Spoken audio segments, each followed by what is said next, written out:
Native Roots Radio with Minneapolis AIR. AIR stands for American Indian Relations. Guest host Christine McDonald talks to people about important things affecting the city's Native communities. Minneapolis AIR dives into topics like public safety, public health, elections, and so much more. Tune in to Minneapolis AIR on Native Roots Radio from 5 to 6 p.m. on the second Wednesday of every month, right here on AM 950. This message is brought to you by StrongHearts Native Helpline. Did you know that there is a free culturally appropriate helpline for Native Americans and Alaska Natives affected by domestic or sexual violence? If you're hurting in your relationship and want to talk, advocates are available 24/7. Call or text 1-844-762-8483. That's 1-844-7-NATIVE, or chat online at strongheartshelpline.org. Safe, anonymous, confidential. StrongHearts Native Helpline. As we gear up for American Indian Celebration Month in May, it's crucial to prioritize our health, especially with celebrations on the horizon. If you start feeling off, like a fever, a tickle in the throat, or heavy fatigue, don't ignore it. Take an at-home COVID-19 test right away. And remember, if you're not feeling well, it's okay to stay home. Your health comes first. A quick note on COVID testing. The Minnesota Department of Health's free COVID-19 at-home testing program has ended. But don't worry, if you're uninsured, you can still find no-cost tests using the CDC's COVID-19 testing locator. If you have health insurance, you might be eligible for free tests or reimbursement for testing expenses. Just ask your local pharmacy or health insurance provider for more information. Stay informed, stay protected. Let's prioritize our health this American Indian Celebration Month in May and ensure our communities and elders remain safe and healthy. This message is brought to you in partnership with the Minnesota Department of Health. Visit health.state.mn.us. Hey, Cudahy to all my friends and relatives in 4 directions. This is Robert Pilot of Native Roots Radio presents I'm Awake. I'm here to ask you for your support. Finding honest Native-centered news is not easy. But with your support, we're able to provide accurate information about Standing Rock, Line 3, treaty violations, and COVID-19 in our Native communities. Please visit Native Roots Radio Network on Patreon and donate if you can. That's Native Roots Radio Network on Patreon. Pinigigi, and thank you for your support. With a look at your AM 950 weather, I'm Patrick Lilia. Showers and thunderstorms possible tonight with a low of 59. Then showers and storms expected on Friday with a high of 70. Explore the vibrant history of Twin Cities Pride at the Queer Me Out series, Tuesday, June 4th at the W Minneapolis The Fauché. The event begins at 5:30 and you can get ticket information at am950radio.com. Portions of Native Roots Radio may be pre-recorded. It's a good day to be indigenous. Get up, stand up. They are going to become more brutal. Because all the hippies were trying to be Indians anyway. They're going to become more repressive because it's a matter of dollars and their illusionary concepts of power. Hey, Victor. We must live in balance with the earth. And also with recent happenings at Wounded Knee. I am awake. Welcome to Native Roots Radio presents I'm Awake, and I'm your host, Wakanja Hade. Hey, Cudahy to all my friends and relatives in 4 directions. You are listening to Native Roots Radio presents I'm Awake, and I'm your host, Robert Pilot.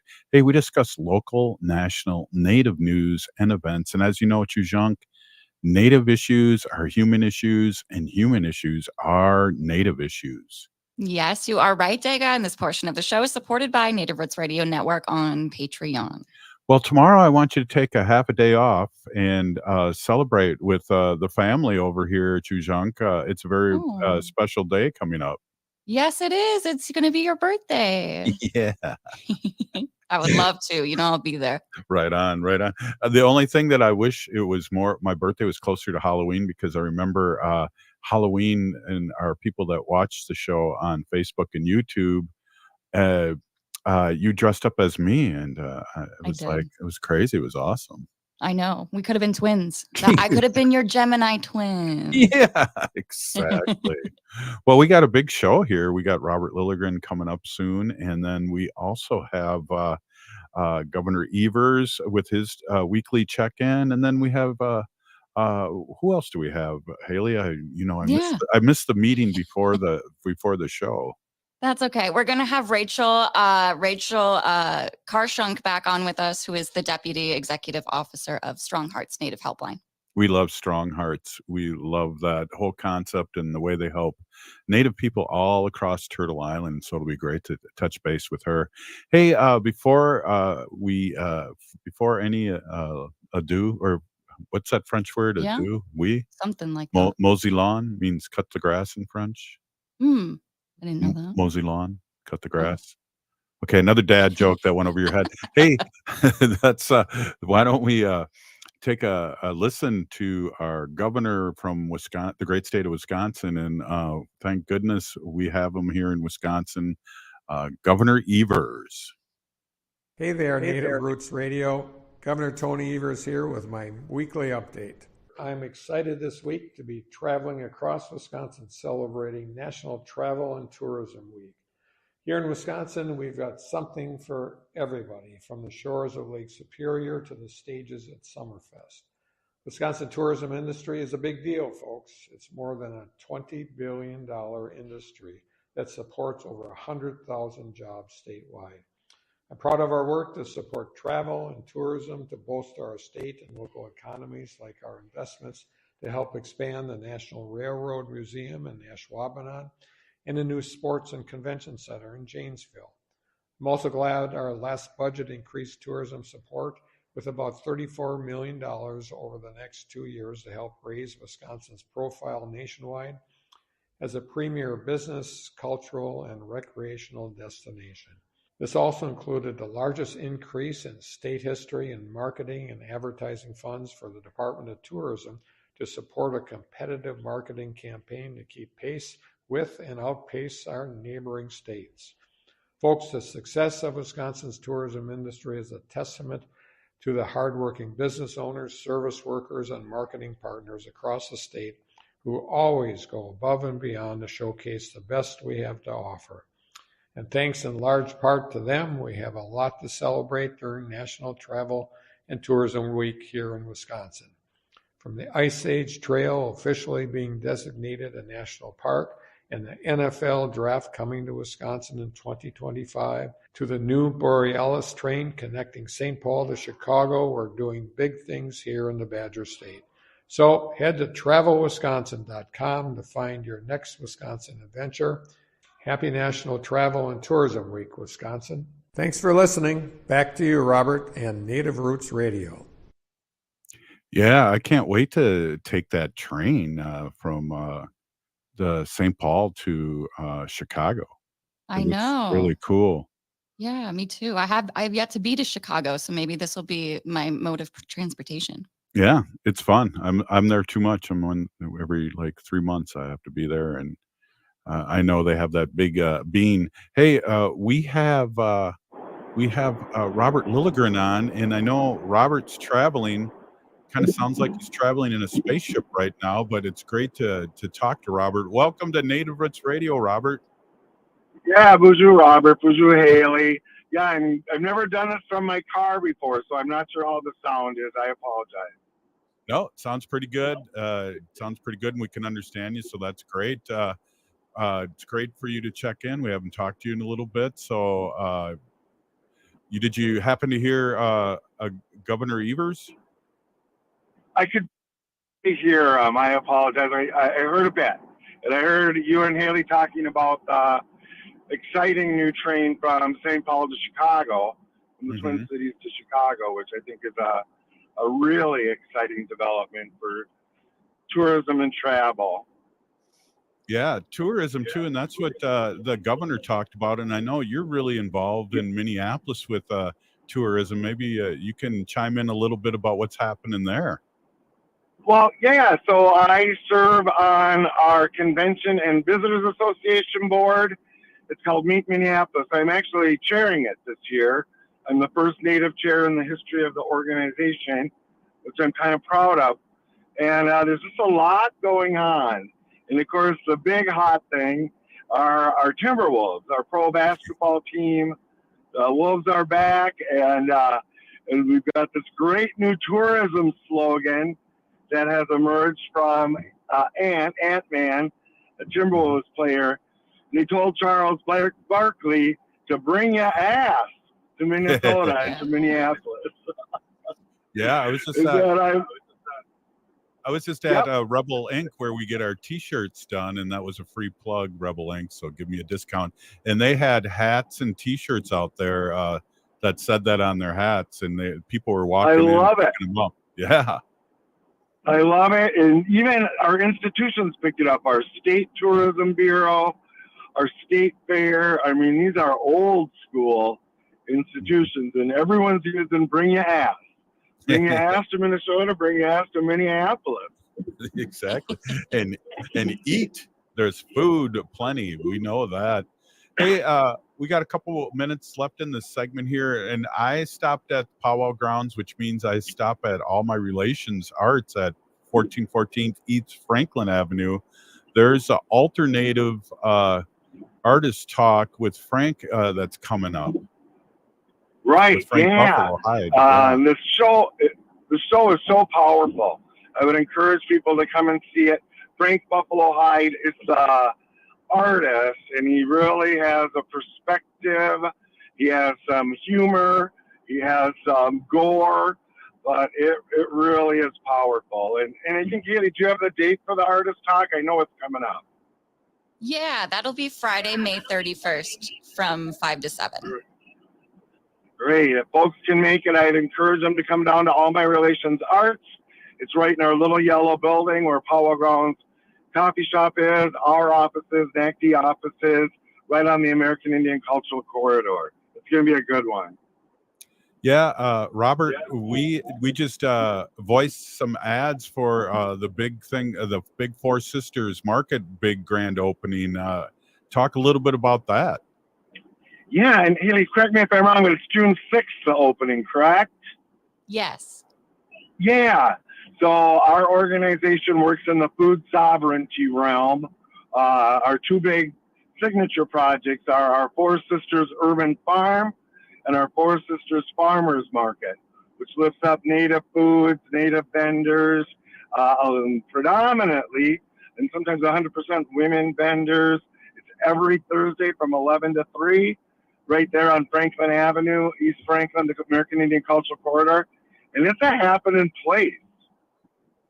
Yes, definitely. Hey, Robert, we're going to take a quick break here and then get back to you. This is Native Roots Radio and with Robert Lilligren, and we'll be right back. The CEO of Native American Community Development Institute here in the Twin Cities in Minneapolis. Ho-wah! Unwanted sexting or photos, inappropriate jokes, even tickling or wrestling can feel like a violation. Catcalling, cornering, or groping, getting them drunk or high for sex, recording sexual acts without permission, hurting someone because of their sexual orientation, raping a family member, a child, a date, a friend, a stranger, purchasing a human being for sex. You make the choice every single time. Sexual violence is many things. Make a choice. Do not do it. Sponsored by the Minnesota Indian Women's Sexual Assault Coalition. Signing up for $1 bus and train rides with the Transit Assistance Program, or TAP, is quick and easy. Do it straight from your computer or phone by uploading one of the pre-approved documents listed at metrotransit.org/TAP along with a copy of your ID. We'll mail you a go-to card with a full year of discounted rides. For questions or translation help, call 612-373-3333. That's 612-373-3333. Some people won't give you the real talk on drugs, but it's time we know the facts. Fentanyl is killing people. It's a powerful opioid, often made illegally and commonly mixed with illicit drugs. It can even be pressed into counterfeit pills that resemble prescription medications. Just 2 milligrams, about the size of a few grains of sand, can potentially be lethal. This isn't an ad to scare you, but it is an ad to make you think twice. Get the facts.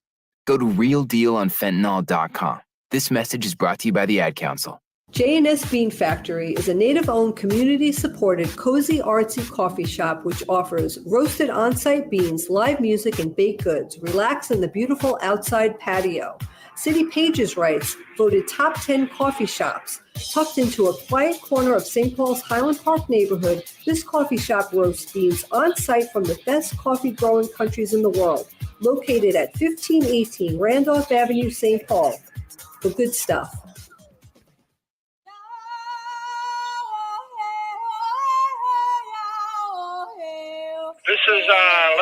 here. I'm in Coleman 1, U.S. Penitentiary, and I'm listening to Native Roots Radio. And we're back to Native Roots Radio presents I'm Awake, and this is Robert Pilot. This portion of the show is supported by Native American Community Development Institute, or NACDI, in Minneapolis. Hey, we have Robert Lilligren online here, and he's driving his iron pony somewhere, and we're just blessed to have him on the show. And wow, let's talk a little bit. These storms come here, and we got like heavy duty things happening here with the humidity and the weather here and the global warming. But Native American Community Development Institute rescheduled their open house. Oh, yeah. We were kind of disappointed, but with the predictions of the really severe weather, it was the responsible thing to do. But here in Minnesota, it's American Indian Month. And in the Twin Cities, a lot of the Native orgs hold open houses.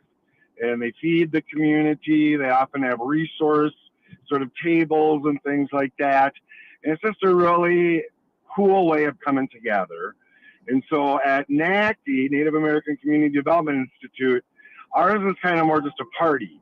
We have music, we have band, we have good food, a little light on the resources, but it's a good time. Consequently, people love coming to our open house. And the folks are really disappointed that we had to cancel it on Tuesday because of the weather. But we've rescheduled it. We're going to do it on July 11th, along with the Four Sisters Farmers Market. We're going to block off the street. We'll get a street permit. It's going to be bigger and even better. So looking forward to welcoming the community in on July 11th. Wow, I'm excited to hear that. I got to definitely, I know years ago, open streets happening on Franklin Avenue up by All My Relations Art Gallery and Powwow Grounds, and that was fabulous. That was fabulous, but I'll tell you, it was so resource intensive. We loved being a part of it. Open streets is when they block the streets off from vehicle traffic, and it's just bikes and pedestrians, and businesses all come out and vend in the street, cultural organizations. But the city of Minneapolis stepped back some of its support for the event, and we just figured we just couldn't do it again. So this will be our little mini open streets. Yeah, definitely. That's what I'm saying. That's really cool. It's a great vibe over there. And especially, I was thinking of too, how many people showed up for the opening of the Indian Center there on Franklin Avenue, just like a half a block down from you guys. It was just amazing seeing all those people and people I haven't seen in so long. Right. That was kind of a theme of the day. So our Indian Center, which has been around since 1972, and it really needed a facelift and some improvement. And so Mary Lagarde, the director there, raised $33 million, 32.5 to rebuild it or redo it and expand it. And it just opened on May 1st, and it was amazing. And I ran into so many people I haven't seen for a long time. It was kind of the theme of the day. Yeah, it was definitely, along with people we see quite a bit. There was so many people. It was just a great vibe.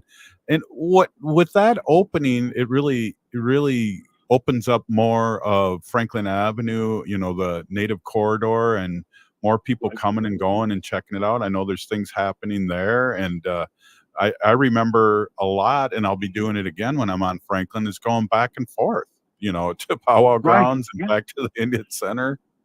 Yep. Strolling the avenue. Yeah, definitely. Yeah, and it's so good to have native destinations to do that. And then, of course, on May 1st, the Indian Center held a huge powwow, the celebration that was packed. And then just last weekend, my tribe, White Earth, had an urban Indian powwow, their first annual.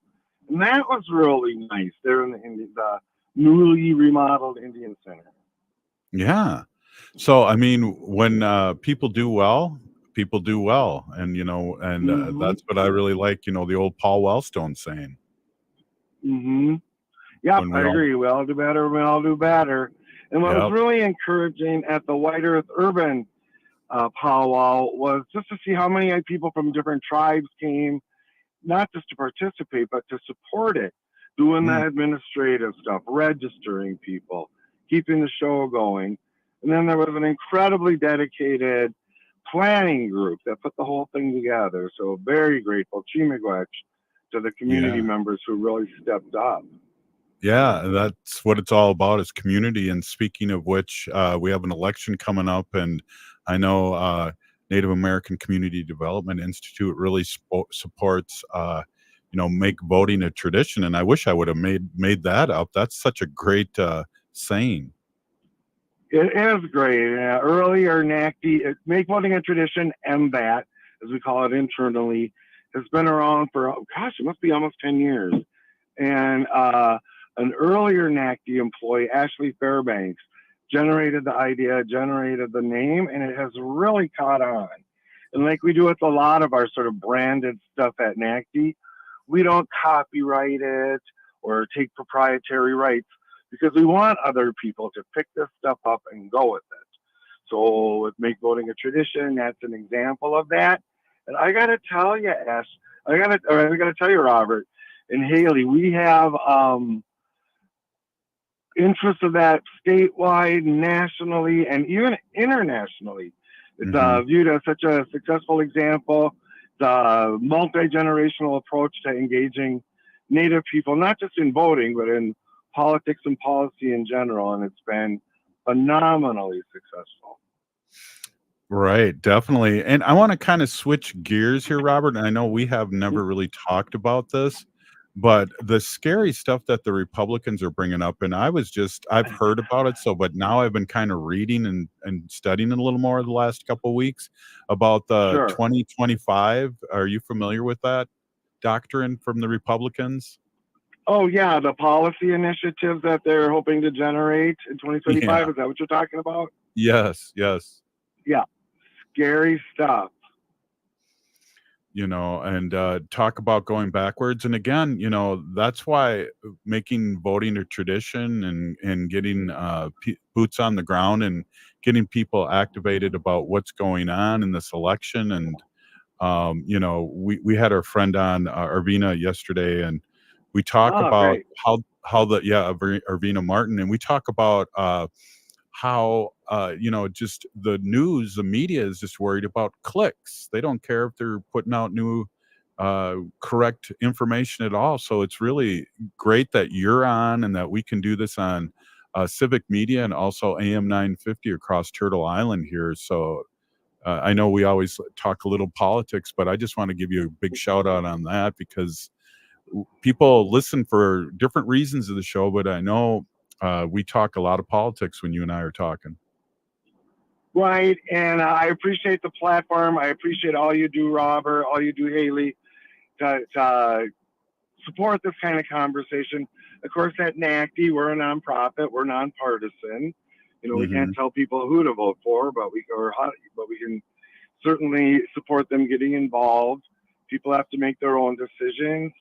We're involved in a couple of interesting initiatives right now where we've done research or are doing research to try to determine what kinds of messages get Native people to vote. And so a lot of what we're doing is around environmental, water protection and things. But we've been, over the last few election cycles, involved in partnerships both nationally and locally about generating and testing these messages. We get to use our relationships with our artists who generate graphic images, and it's so good to get this data about our community. And we're kind of at times a data poor community, and that doesn't serve us very well. And so to get these real numbers about what's motivating people into voting booths, it's really rewarding. Yeah, that's great. And we got to get our young ones out there, because we've talked about this before, Robert, is when you and I voted for president, the first election I voted was 1980, and I haven't stopped voting since. So if we get young ones to vote right away, they're more likely to vote the rest of their lives. That's exactly right. And now in Minnesota, you can register 17-year-olds, so they're ready to go when they vote. We focus on 16 and 17-year-olds who are entering voting ages, and then elders as well, because you know how our families work. If your auntie tells you to go vote, you go vote, right? And so we're focusing on, and then really focusing on women who had a lot of the households. That's our focus for 2024. 16, 17-year-olds, elders, and women. That's a great angle, I think, too, to motivate our young ones, is get those aunties on them. That's a good angle. Yeah. Oh yeah. Well, we got Auntie help us, as people in this community know, Jolene Jones. She's our lead organizer, and she is our secret weapon in engaging Native folks. But yeah, definitely it's exciting work. Well, we got like 30 seconds left, Robert. What do you have to say here in the last 30 seconds? I give you the Native Roots Radio floor or mic. Oh my gosh, I appreciate it. Well, just to say, I'm just getting back into the city. I was out at the Sovereign Nation of the Lower Sioux for a fascinating meeting of our statewide Minnesota Indian Affairs Council. All the commissioners and everyone come and report to our elected Native leadership, and it's just a very rewarding thing. I was there representing the Metropolitan Council. Just very, awesome. Very rich and rewarding day.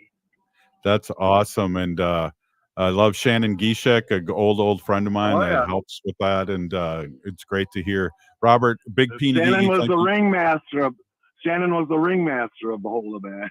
Yes, exactly. Hey, Robert, Big Peony Gigi, thanks for coming on, and we'll talk to you very, very soon. All right. Always a pleasure. Right on. Hey, we got StrongHearts up next there, Haley. Yeah, exciting. Right on. We'll be right back. Native Roots Radio. The city of Minneapolis is now on Native Roots Radio with Minneapolis Air. AIR stands for American Indian Relations. Guest host Christine McDonald talks to people about important things affecting the city's Native communities. Minneapolis Air dives into topics like public safety, public health, elections, and so much more. Tune in to Minneapolis Air on Native Roots Radio from 5 to 6 p.m. on the second Wednesday of every month, right here on AM 950. It's 6:42 p.m. Time for Steve Plotto and his son Dylan to do the dishes. They talk about everything from the yuckiness of girls to the awesomeness of his soccer team. Sometimes they don't talk at all. Then, hey, the dreaded splash fight. It's Dad o'clock, and it's the best time of the day because the smallest moments can have the biggest impact on a child's life. Take time to be a dad today. Call 877-4DAD-411 or visit fatherhood.gov. Brought to you by the U.S. Department of Health and Human Services and the Ad Council. J&S Bean Factory is a Native-owned, community-supported, cozy, artsy coffee shop which offers roasted on-site beans, live music, and baked goods. Relax in the beautiful outside patio. City Pages writes, voted top 10 coffee shops. Tucked into a quiet corner of St. Paul's Highland Park neighborhood, this coffee shop roasts beans on-site from the best coffee-growing countries in the world. Located at 1518 Randolph Avenue, St. Paul. The good stuff. Does your partner call you names or belittle you in front of friends and family? Emotional abuse is sometimes hard to recognize. If you are struggling in your relationship, StrongHearts Native Helpline is culturally appropriate support and advocacy for Native American and Alaska Natives affected by domestic and sexual violence. Call or text 1-844-762-8483. That's 1-844-7-NATIVE. Or chat online at www.strongheartshelpline.org. Safe, anonymous, confidential, 24/7. Dive into a world where tradition meets innovation, satire meets symbolism, and Native American art takes center stage. All My Relations Arts and the Native American Community Development Institute proudly unveil Alter Native by Frank Buffalo Hyde. Alter Native is an electrifying exhibition that uses satire to push boundaries and demand a closer look at the vibrant complexities of Native identity in today's world. So embrace the unexpected and challenge norms with Alter Native by Frank Buffalo Hyde, showing now at All My Relations Arts in Minneapolis. This is AM 950, the progressive voice of Minnesota. Seward Co-op offers convenient grab-and-go options as well as hot bars and salad bars at both the Friendship and our newly remodeled Franklin store. Breakfast items are available daily until 11 a.m. and brunch is served all day every Sunday. Our weekly lunch and dinner menus highlight culinary traditions and cuisines from around the world. We offer vegan, vegetarian, and gluten-free items every day. 90% of the ingredients used are from organic, local, and small-scale producers whenever possible. Learn more at sewer.coop. Minnesota has the only original wolf population in the continental United States. And 80% of Minnesotans believe the wolf should be protected. Howling for Wolves is asking Minnesotans to respect our true wildlife manager, the wolf. Their survival is critical to our ecosystems, our communities, and even our economy. As highly intelligent animals with strong social bonds, Minnesota wolves deserve to be protected and admired. Learn more at howlingforwolves.org. Let's live and let howl. With a look at your AM 950 weather, I'm Patrick Lilia. Showers and thunderstorms possible tonight with a low of 59. Then showers and storms expected on Friday with a high of 70. The music is still the hottest at Crooner's Supper Club in Fridley. Crooner's is located just north of I-694 off Highway 65 and Moore Lake Drive. View their upcoming music schedules and food menus at croonersloungemn.com. Annie, and I'm Lieutenant Governor Peggy Flanagan, and you are listening to Native Roots Radio. Welcome back to Native Roots Radio presents I'm Awake, and this is Robert Pilot. This portion of the show is supported by StrongHearts Native Helpline, safe, confidential, anonymous, 24/7. Hey, I want to introduce our guest, Rachel Carr-Shunk, Deputy Executive Officer, StrongHearts Native Helpline, and we're going to talk a little bit about StrongHearts and what they do, and we can't talk enough about what's happening with StrongHearts. Again, welcome, Rachel.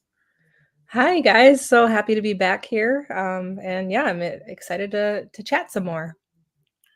Well, one of the things that we kind of touched on, and I'd like to bring back a little bit, is, you know, the connection between domestic violence and sexual violence with MMIR. And I know it's a hot button, but it's something that we really need to kind of talk about and vet out for our listeners and ourselves. Absolutely. So, you know, there's a lot of conversation around both of these issues kind of separately sometimes, because we don't really have great statistics on the actual literal connection between domestic violence and sexual violence and MMIR. But we know that they coexist, and there's a number of reasons of why they coexist, right? You know, we've got systemic racism, racist assumptions around Native people, and, you know, if maybe a Native person goes missing, there's that often racist assumption that, oh, well, they're just off partying or they're just off drinking, right? And then, you know, you've got we know our statistics on violence in Indian country, right? You can't talk about MMIR without kind of knowing those statistics.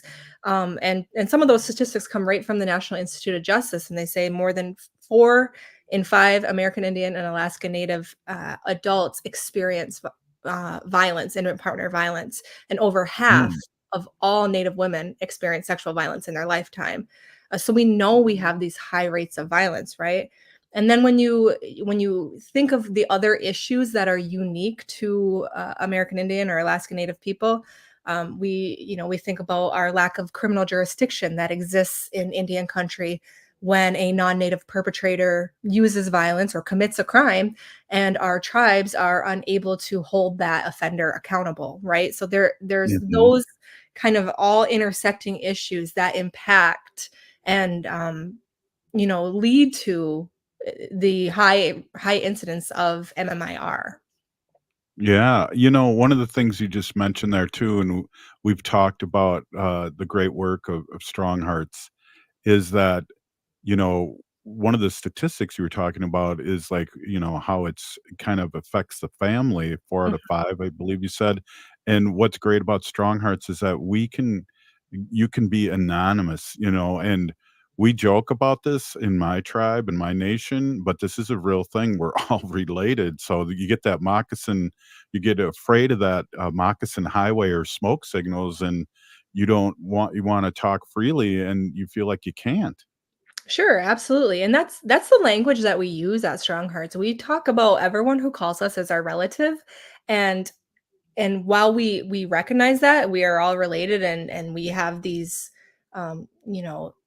individual experiences of being Indigenous people, we also recognize how difficult it may be for someone to call their local or their own tribe's program, right? For a number of Mhm. reasons. They don't want there's stigma associated with victimization. Maybe, you know, they're someone in the community that would feel like they would lose some sort of respect if they were seeking services for one, you know, being a victim, but also seeking services if there is a chance that, you know, there's a perpetrator and they're seeking some batterers intervention services. So it, you know, the anonymous portion of you know, we're anonymous for that reason Mhm. because we know our communities are small and we do really see each other all as relatives, and that has an impact on seeking services. Yeah, definitely, and I know for a Ho-Chunk, shoot, we were down to 700 people at one time, and we're at 10,000, so I literally am and Haley and I are literally, related to everybody. Yeah. I hear you. I mean, I cannot go to my tribal health clinic without seeing a literal relative, and then, of course, people that I, you know, count as my relatives that aren't maybe biological relatives, but they're still my aunties, Right. still my uncles. So, yeah, that I mean, that's I think that is true for a lot of our tribal communities.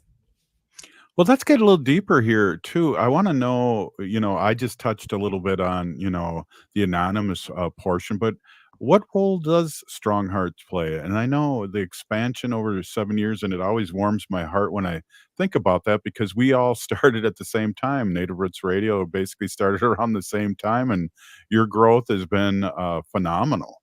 Yeah, yeah, you know, we're young. We're a young organization, and we have a lot of room to still grow. But you know what I think I'm most proud of is that all of our advocates on the lines, 100% of them are Native American, right? So we have that experience of being an Indigenous person, and I look at it because it's such a spectrum, right? Everyone kind of understands their Indigenous identities in different ways and maybe comes into that identity in different ways and at different times, and I think that really speaks to, our advocates and just having that spectrum of identity for people to connect with.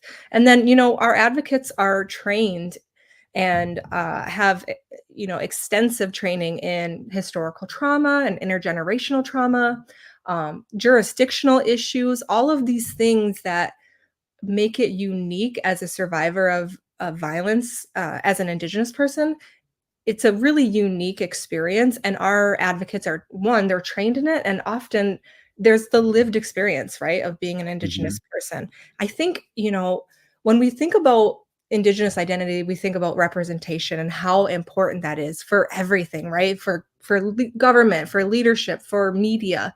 It's just as important for people accessing services to go to someone who is going to maybe they're going to have similar experiences as you. Your story is going to resonate with them. Yeah, absolutely, and I think I've brought this up to you before too, but it's like I was a high school teacher for 30 years, and our lieutenant governor is Native American here in Minnesota, Mhm. Peggy Flanagan.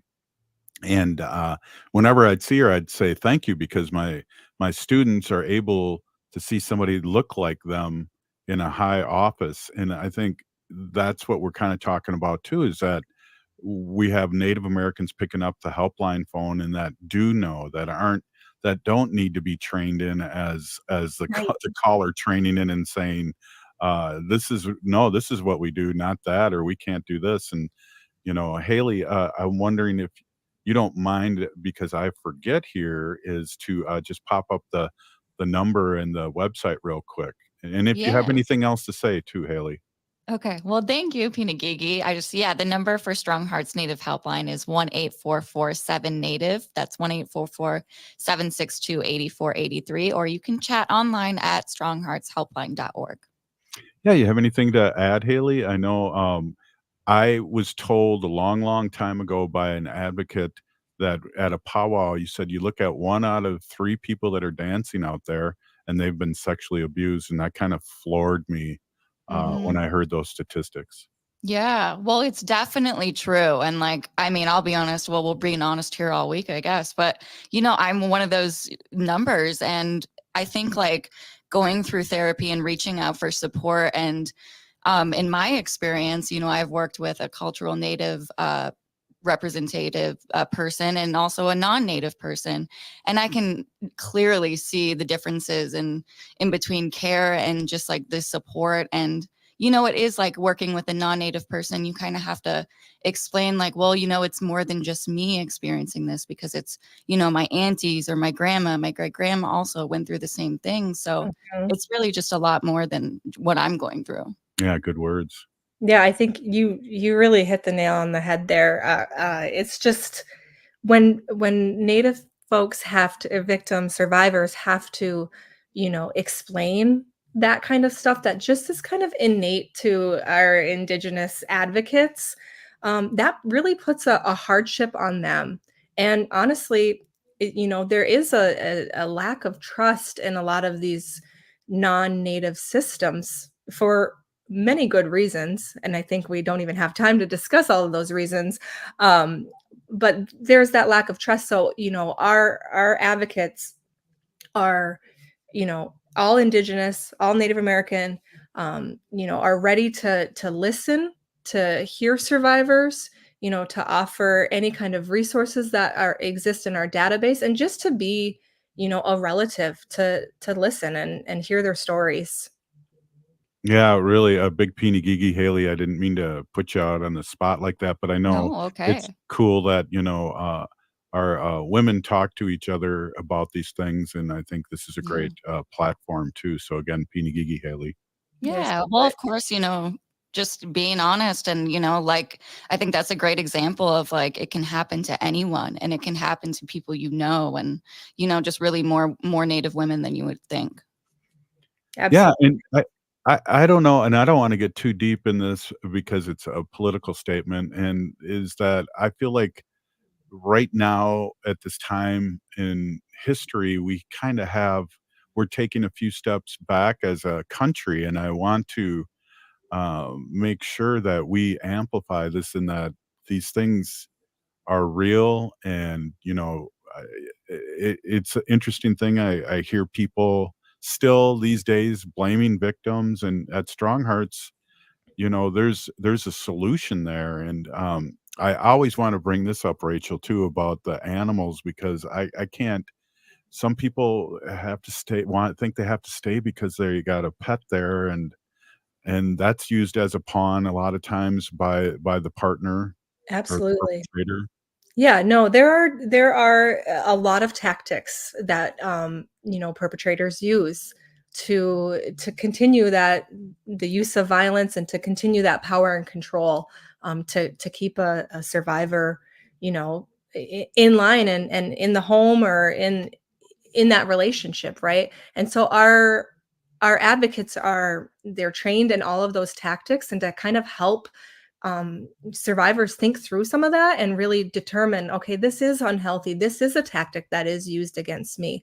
And then, of course, we have our database that gives us information on tribal providers, tribal service providers, but also non-native service providers if there's not a tribal provider in their area, and whether or not, what kind of services are available. Is there shelter? Is there transitional housing? Is there a shelter that has support for animals? Things like that. So our database and our advocates are phenomenal.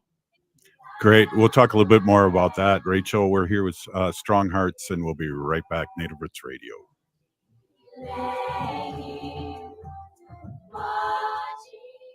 Doherty Family College at the University of St. Thomas is your pathway to a bachelor's degree. Located in downtown Minneapolis, Doherty Family College offers an affordable education that includes free textbooks, a laptop, meals, career coaches, and a Metro Transit pass. As a full-time Doherty Family College student, you'll benefit from mentorship from St. Thomas faculty, along with paid internships and support from Minnesota's largest private college. Ready to turn your dreams into reality? Apply now at dfc.stthomas.edu. Doherty Family College, your journey to success starts here.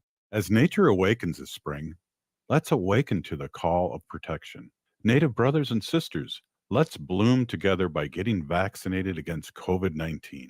Let's nurture our heritage and safeguard our futures. one vaccination at a time. So be a vaccinative this spring by protecting yourself and others in our Native community. Whether you're due for an updated vaccine or just getting started, all COVID vaccines offer vital protection against severe illness. For our elders over 65, the latest vaccine is recommended by the CDC to maintain protection. So spring forward with strength, Native communities. Embrace the renewal of the season and safeguard our traditions by getting vaccinated against COVID-19. For more information, including details about clinics offering free vaccines, visit vaccines.gov. That's vaccines.gov. This message is brought to you in partnership with the Minnesota Department of Health. Signing up for $1 bus and train rides with the Transit Assistance Program, or TAP, is quick and easy. Do it straight from your computer or phone by uploading one of the pre-approved documents listed at metrotransit.org/TAP along with a copy of your ID. We'll mail you a go-to card with a full year of discounted rides. For questions or translation help, call 612-373-3333. That's 612-373-3333. Hi, I'm Jane Fonda, and you're listening to Native Roots Radio. And we're back to Native Roots Radio presents I'm Awake, and this is Robert Pilot. This portion of the show is supported by Howling for Wolves, protecting wolves for future generations. Hey, we have our guest, Rachel Carr-Shunk, Deputy Executive Officer of StrongHearts Native Helpline. And Rachel, I was hurrying you up there at the break, but I think that's really important what you had to say. I'm wondering if you could amplify that again about the way StrongHearts can help you maneuver through things, because that was really, and I didn't want to hurry you. We were coming to a No commercial. worries. I wonder if you could bring that up again. Yeah, our advocates, like I said, are trained in all of the tactics that are involved in abusive relationships. So they're able to really talk through some of the things that survivors are willing to share and raise those, address those tactics and say, and just really provide that kind of validation, right? So many times survivors will call in and they'll say, I don't know if this is really, I'm not being physically abused. I've never been physically touched, but once they start to talk out some of those other tactics that are often used in abusive relationships, they start to realize, okay, yeah, this is an abusive relationship, and and then they can start safety planning, because our advocates are trained in providing safety planning in all sorts of situations, whether if children are involved, if they're what place in the house they're in, if they're a safety at work, safety in all situations.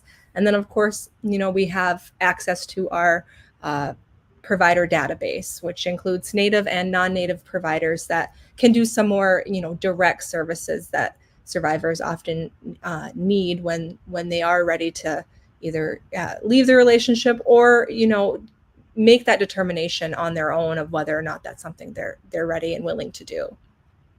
Yeah, it's hard to see when you're in the middle of the fire. And I got a weird story I want to tell you. My wife and I are addicted to what is that travel show that we're watching? Teams travel all over the country, and they go in couples or in pairs. And it's really bizarre because as a person outside watching this show, you can see abusive couples that aren't treating each other well. And it's being amplified on national television. And it's just mind blowing, because I think those people that are in it don't see it like we do. Right. Yeah. No, and that's something I think, and I say this all the time, once an advocate, always an advocate, because once you start to understand the tactics of power and control, you start to see it in a lot of places. And I think that's really important for people to know and talk about, right? And there are, not every unhealthy behavior automatically puts you into, you're an abusive person and things like that. But it really is important to know some of those signs of unhealthy and healthy relation or behaviors, and when it starts to kind of trend towards an abusive relationship, and what are some of the things that people can do to, one, take accountability for their actions if they are using abusive behaviors, and then two, seek safety if they are, if someone's being exposed to those behaviors. Is there anything a person that witnesses, and that's kind of what I was talking about too when we watched that show, is there anything that they can do? Because I know when it comes to domestic things, it's really hard to get into the middle, so to speak. And I know for police especially, that's a tricky situation because both partners may even turn on the people trying to help them.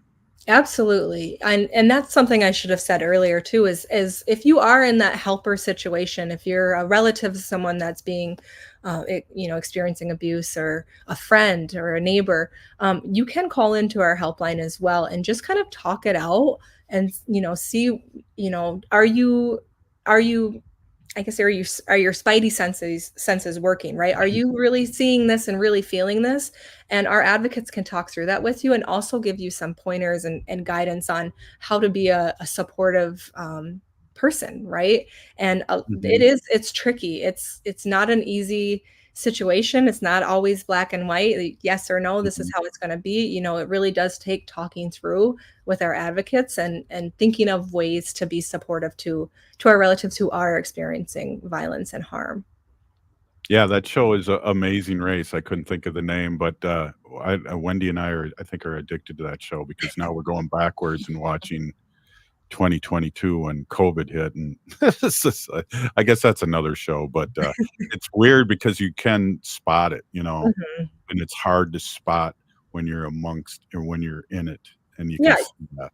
And I think that if we have these conversations with our family, especially with our children, especially when they're starting to have relationships, and have those Mhm. conversations about some of these issues that are, red flags, or they're trending towards unhealthy, um, being I think that is really going to help our communities prevent these high rates of violence that we have, because for so long it's been our normal because it hasn't been talked about. There hasn't been Mhm. any kind of we've always been in a response mode instead of like a Mhm. prevent mode, right? We're always responding to the violence. But until we start having these really honest conversations and batters taking accountability and systems, willing to accept and not re-victimize our survivors, um, Mm. that's how we're gonna move towards reducing those rates and eliminating those rates.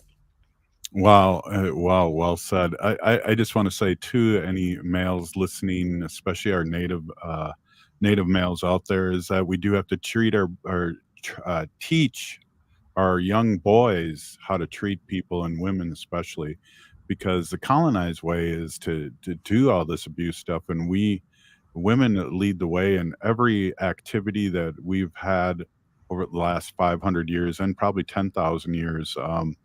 And if you don't feel that way about women, you are definitely colonized, and you have not, and you need to be decolonized, because that isn't the way Native Americans did in the past treat their women. They revered their women.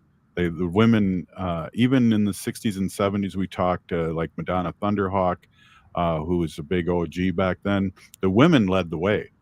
The men were just there. The women did all the work and led the way, and so when we tell stories like that to our young boys, because they're true stories, and put things in a good perspective, indigenous perspective.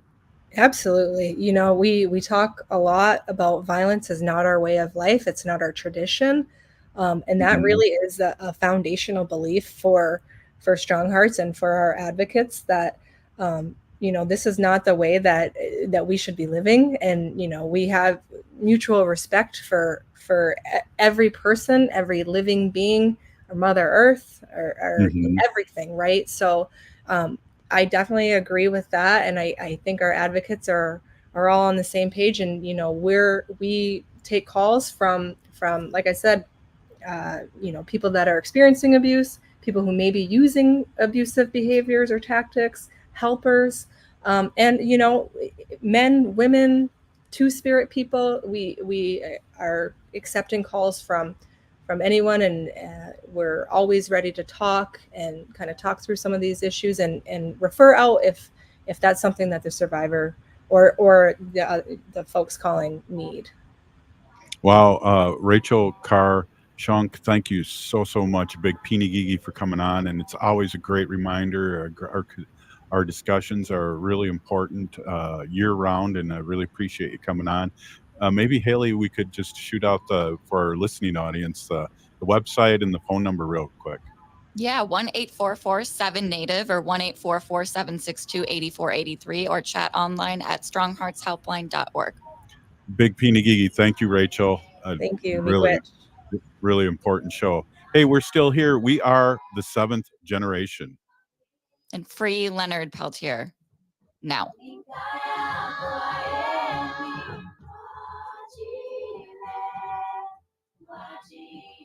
Peace of mind should